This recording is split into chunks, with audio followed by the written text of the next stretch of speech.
welcome to Mock the Week. I'm Dara O'Brien. The big news this week, Michael Jackson has been found innocent of all charges. As each not guilty verdict was read out, one fan outside the court released white doves. Well, they weren't really doves. They were blackbirds with a rare skin disease.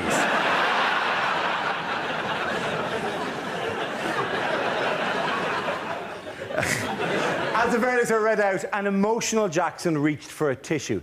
You'd really think he'd have found a more tactful way of celebrating. This week, George Bush welcomed the leaders of Ghana, Niger, Botswana, Mozambique and Namibia to the White House, although there was an awkward moment when he said, "Hey you, those lawns won't mow themselves, you know." The US claim they can't afford more money for Africa, as all the spare cash has been allocated to the defence budget by George Bush to guard against a very real threat from North Korea, Iran and, of course, the Sith. Joining me tonight to work their way through a series of satirical games are six of the country's finest comedy performers: John Oliver, Rory Bremner and Al Murray, Joe Brand, Hugh Dennis and Frankie Boyle. Welcome to you all.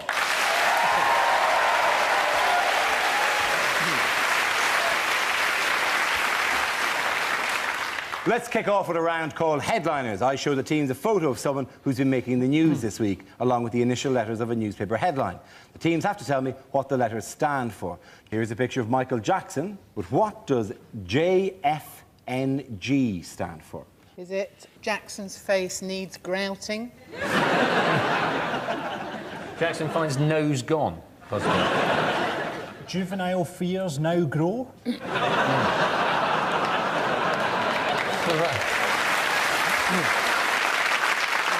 Jury found in Neverland Garden. Jackson found near Grimsby. He's starting a new life. Starting a new life in Grimsby, or Grimethorpe, possibly, where he decided to join the colliery band because he likes being near miners.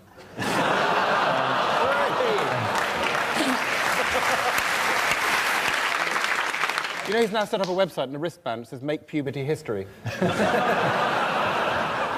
That's just for legal reasons. He was found innocent, by the way. No. Yeah, we're not disputing that, are we? No, I think that what they meant was not guilty enough. Did you see the bit after the verdict came out when the announcer on the BBC went, "At least Jackson can now get back to living a normal life." as he rides out of the courtroom on a talking gorilla. "Oh, it's back to normality." But I was hoping that he'd be found guilty just so that you could see people outside with those banners saying "I love Michael," just gradually and awkwardly putting them down. I'll leave that there. Slowly taking off the one white glove. Get off. Damn, it's stuck on my hand. I can't do it. It seemed to all come down to that one juror that said, "Oh, I just didn't like the way that the mother of the boy clicked her fingers at me." Oh, yeah. That's not enough. And he would have actually been found guilty if he was black, I reckon. I'll give you a clue. The J stands for Jackson. Is it found not guilty? Yes, it is, of course. The action is Jackson found not guilty. Well done, Hugh. Give him an applause. It is, of course, referring to the news that Michael Jackson has been found innocent of the child abuse charges levelled against him. After the verdict, a tear ran down his cheek. Actually, sorry, after the verdict, a tear ran down his cheek. After the verdict, Michael Jackson likened himself to the Berlin Wall on his website. Well, they're both massive until the late 80s, when bits started falling off them. Michael Jackson is considering getting rid of the Neverland Ranch he built in 1992, as it's 13 years old and getting a bit past it now. Hugh is the winner on that one, ladies and gentlemen.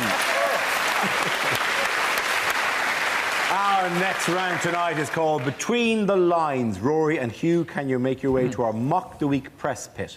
In this round, one player takes the role of a famous person making a speech, while the other says what they really mean. In the light of Tory party manoeuvrings this week on the leadership, Rory, you are Michael Howard, presenting his plans to stand aside as leader of the Conservatives. Hugh, tell us what he's really saying.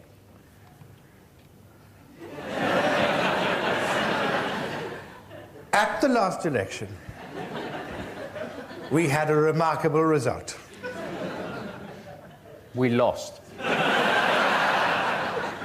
It was a tremendous achievement. We lost really badly. But there's still a lot of work to be done. Bye then.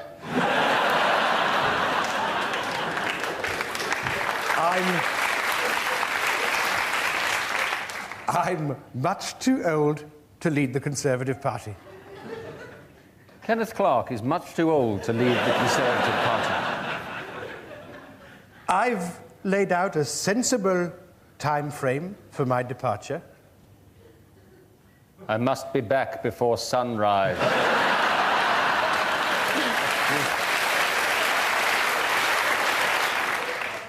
We all know that there were problems with the previous system of selection for the leader. Ian Duncan Smith. This time, I hope we'll have a free and a fair fight. I'll stop David Davis if it kills me. We need to focus on our core priorities. Can anyone remember our core priorities? And then we'll be able to go forward, unite around a new leader, and triumph at the next election. Not even I'm thinking what he's thinking. Very good. Well done to both of you. Hugh, Roy, I think Hugh is the winner there. Now we play a round called On the Spot, which involves everybody. So if you could all make your way over to the performance area. This is a stand-up challenge based on this random news generator dotted with topical subjects and faces. We spin the wheel, and when it stops, anyone can step forward to try to make us laugh about the subject it's landed on. If I judge the player's got a big enough laugh, he or she is safe and gets to sit down again. The first team to have all its players sitting down wins the round. OK, here we go. What is the first topic? David Blunt. Oh, straight in. I'm back, and this time it's personnel.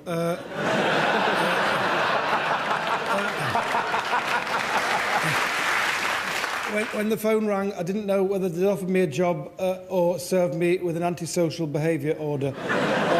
Tony said, we've got a crisis, and he sent me the figures, and they're the worst figures I've ever felt. Today, I will bring forward daft proposals. Oh, sorry, I'll read that again. Draft proposals. No, right first time. Well done, Rory. Sit down. Thank you very much.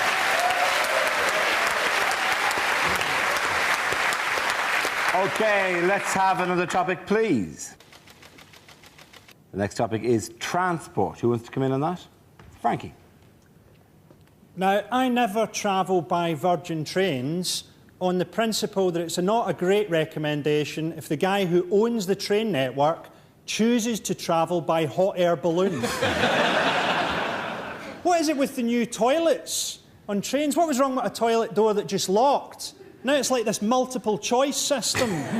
So if anything goes wrong, you're going to be sitting there while the whole wall slowly slides away. And you're unveiled like a prize on a quiz show.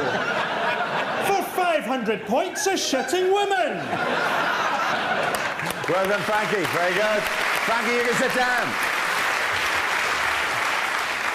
OK, let's spin the wheel again. The next topic is charity. Joe, you going for that? All this talk of famine makes you a bit peckish, doesn't it?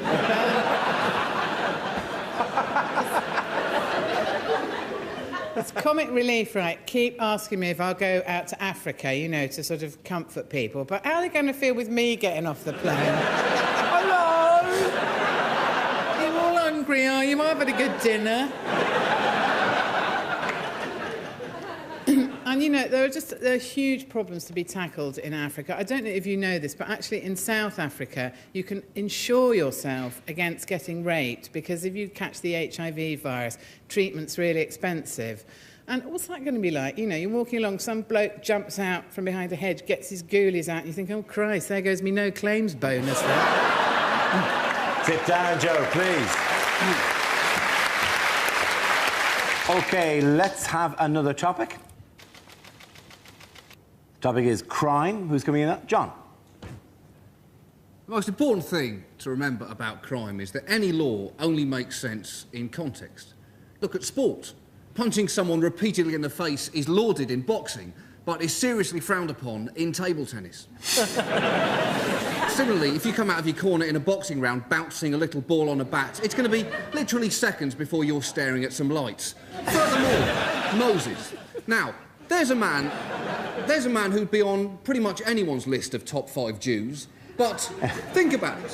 When he led the children out of Israel, he was technically guilty of 3,000 counts of abducting a minor, bush arson, trespassing and abducting the sea. And yet he walks free today. There really is no justice. Well done, John. Very good. Suzanne.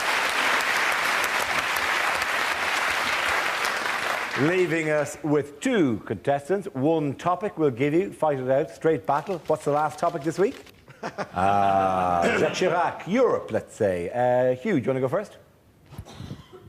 Britain isn't getting on very well with France at the moment, and it is partially because the French are a bit snooty. For example, take Concorde.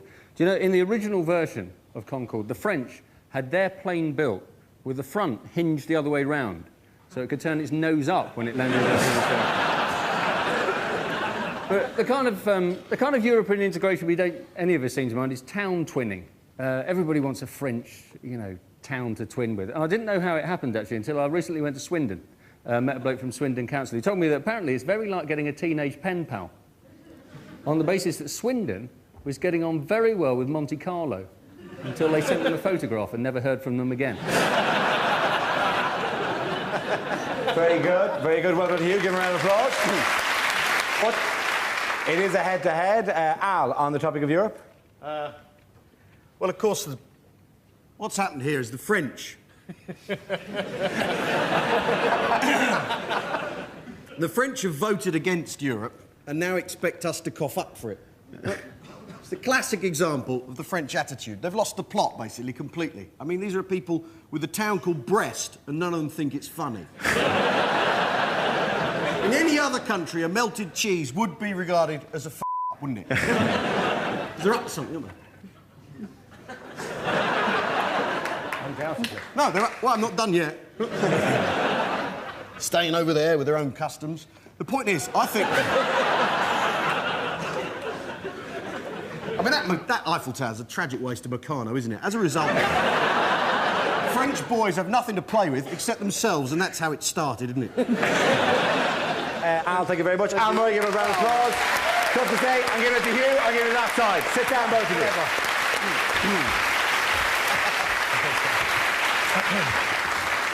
Our next round tonight is called If This Is the Answer, What Is the Question? On the board are 6 categories relating to current events. For each category, I read out an answer, and the players have to guess what the question might be. John, do you want to choose? Can I have home news, please? OK. The answer is ridiculously large. What is the question? Is it describe Britain's chances of winning the Olympic bid with the least appropriate phrase possible? Now they're saying that to get us the bid, they're telling everyone that if you say you don't believe in the Olympic bid, somewhere in the world, an Olympian dies. Is it, how big is the average American? What is the name of Eddie Large's new baby? How big was the benefit of the doubt the jury gave Michael Jackson? He was innocent, just for legal reasons. How would my arse look through a telescope? It would just look ridiculously closer. I'll give you a clue. It's to do with Bob Geldof. What were the bids on eBay?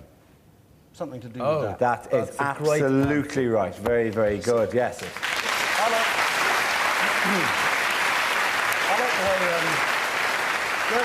Geldof would be a handy man to know, though, because he can fix anything by going on the TV and shouting about it. And I have a tumble dryer. The belt's gone, and what would be really great is if Geldof could go on the telly and shout about that, and how it's an outrage. For f***'s sakes, the man's clothes are wet.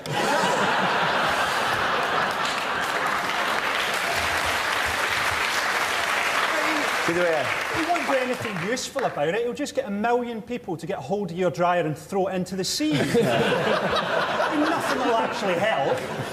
he wants 1 million people to go around to Al's house, take his wet clothes and run them around the garden for 2 hours and then hand them back. Like, that's the way you do it. The question I was looking for is, what kind of bids did people make on eBay in order to sabotage Live 8 ticket touts? When it was revealed that eBay was holding a number of auctions for Live 8 tickets, Bob Geldof called the chairman of eBay an electronic pimp, which is still better than being called Fifi Trixabel.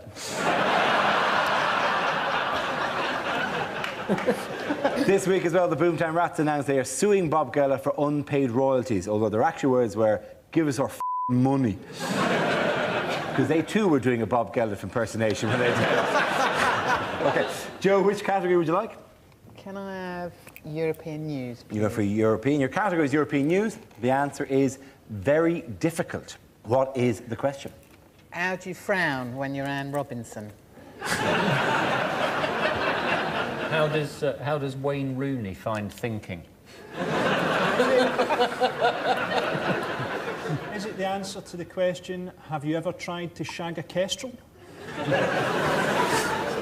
Even more difficult if they're flying, apparently. Oh, actually, that doesn't answer the question. That actually sounds like a yes, really. Have you ever tried to shag a kestrel? Very difficult. But boy, if you pull it off, oh, that's a shag you'll remember for the rest of your life. Yeah. Do you think that was the subtext of the film Kes? It was a love story. Is it Jack Straw enjoys basic level Sudoku puzzles?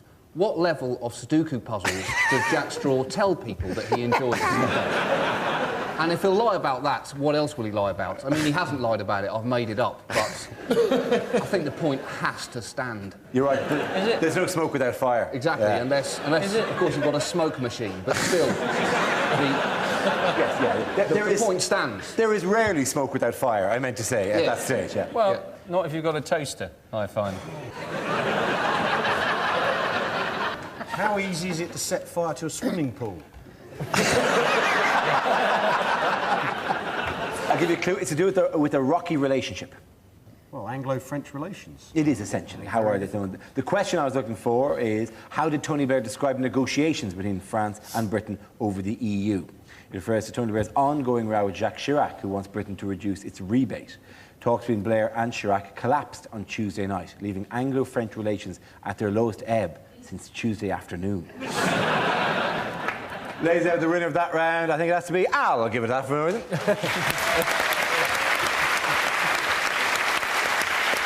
This next round is our version of Question Time called Ask the Politicians. I'll play the host. Joe, Frankie and John, if you could move up among the audience, please. Ready to ask your questions to the politicians sitting at the front here. If you'd move in.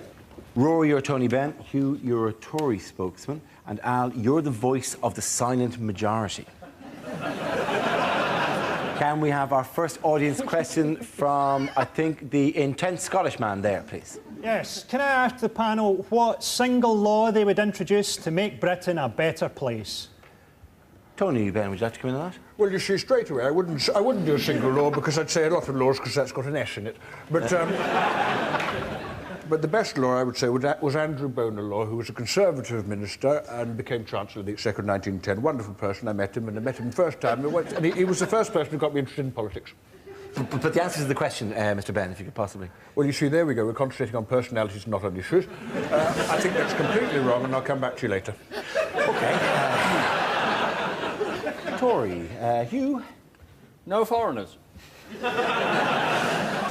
Is that what you'd say? Well, I think it's time for the decent, honest, hard-working, law-abiding, tax-paying, normal, sensible, reasonable, down-to-earth, hard-working, normal, law-abiding, down-to-earth, sensible, reasonable people. Hard-working, law-abiding, tax-paying, fleeced, decent, honest, hard-working, law-abiding, normal, decent, reasonable, sensible, law-abiding, normal, hard-working people of this country who don't want to pay their speeding fines, regardless how fast we may have been going the wrong way up the slip road, on a phone, no seatbelt, no tax, no MOT, no insurance, whilst eating a burger and receiving oral sex on the telephone. Haven't you got anything better to do, officer? It's time for us to speak.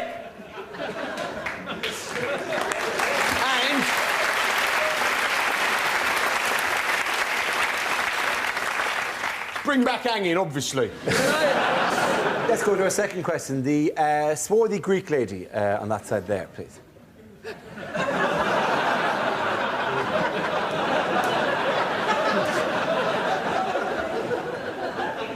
Yes?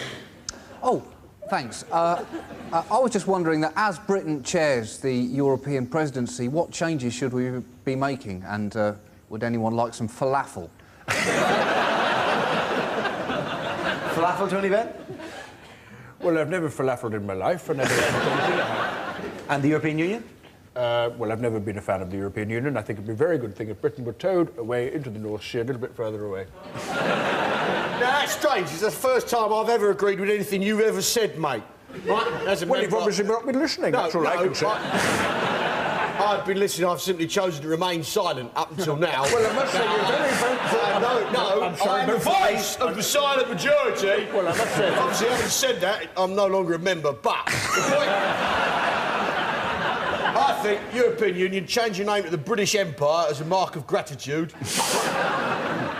Call the euro to pound, right? And new kit. That, you surely would possibly agree with that? I feel, really, the very best thing to do would be to move the European Parliament to the Millennium Dome. They're both a waste of money. It'd be good to get them both lumped together. OK, the lady there in the middle. You have a question? Indeed. Now that Cub Scouts don't have to swear allegiance to the Queen and God anymore, who do the panel think that they should swear allegiance to? Tony Benn. I think you have to go a long way to beat Clement Attlee. You look at the 1945 Labour Manifesto, it's a poem. It's a wonderful poem, absolutely, and Clement is... But surely there has to be something more contemporary than that. We're talking about socialism, I understand that. So I think if you wanted to put something contemporary in socialism, we'd have to go back a long way. But no, or Asquith. Asquith, OK. Attlee or Asquith? I, personally, have sworn allegiance to a Cub Scout. He's absolutely lovely and he does marvellous things with his woggle. One phone call, you're on a register. Who would you pledge allegiance to? Voice of the silent majority? Well... Speaking for the people who would have shot that burglar a third time...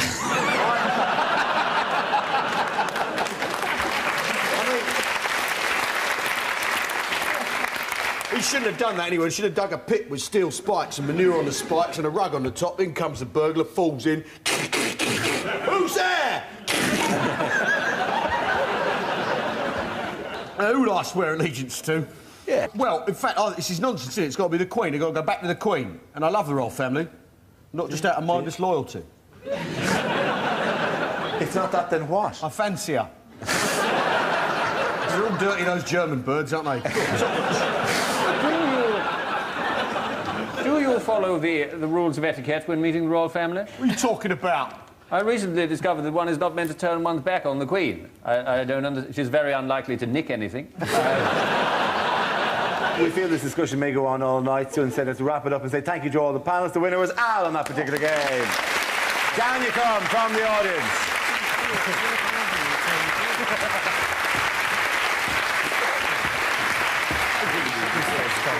And now we come to our final round. It's called Scenes We'd Like to See. This is for everyone, so if you can make your way over to the performance area, please. I call it ideas for scenarios we'd love to see, and the performers come in with their suggestions. So if you're all ready, here we go with the very first of these. Bad ways to start a party political broadcast. Hello.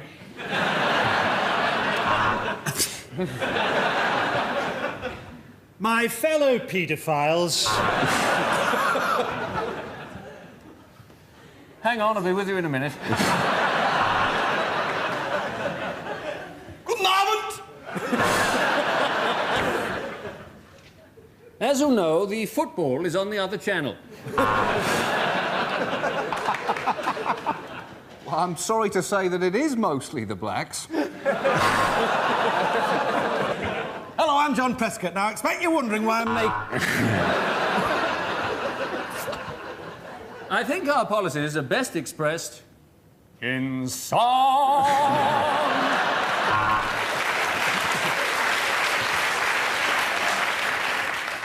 During the next 3.5 hours... Now, look, we all know we're not going to win.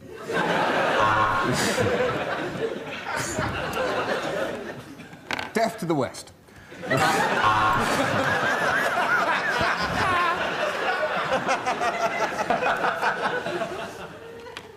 Let me tell you what the voices in my head are telling me.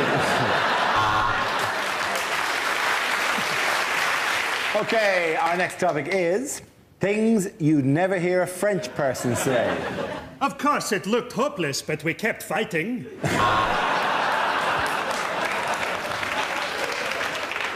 I'd like a bottle of Burgundy and a Dairy Lee Dunker, please.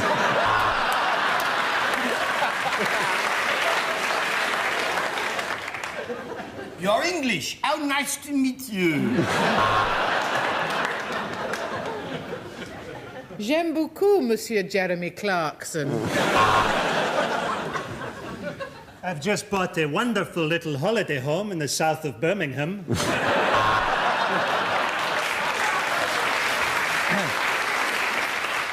My favourite road? Well, that's got to be the A303. At night, in many ways, it's quicker than the M4 and you get to go past Stonehenge.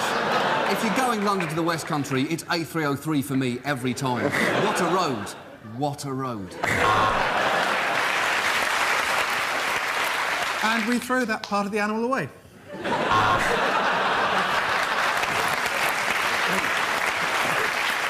OK, our next topic is what the voices in Tony Blair's head are saying. You will obey! You will obey!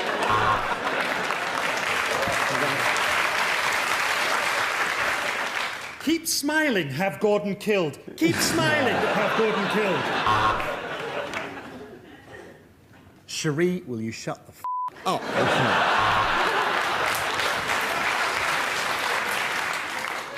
Oh, look, there's Cherie. That reminds me, I must post a letter.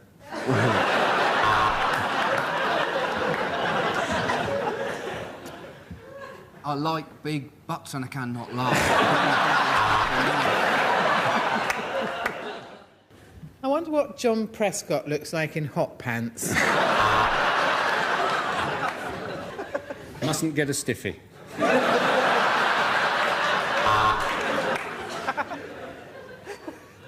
Damn it, got a stiffy. Go on, lie. You got away with it last time. Well done, everyone. All come back and sit down.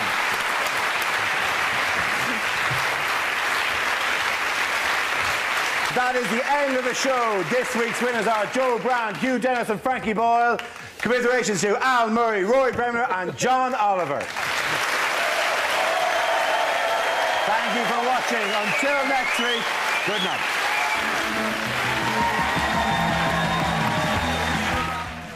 Well, from one extreme to the other, the complexity of life in a small French community. Stay with us here on 2 for a fond and fascinating portrait of a local schoolteacher. We are the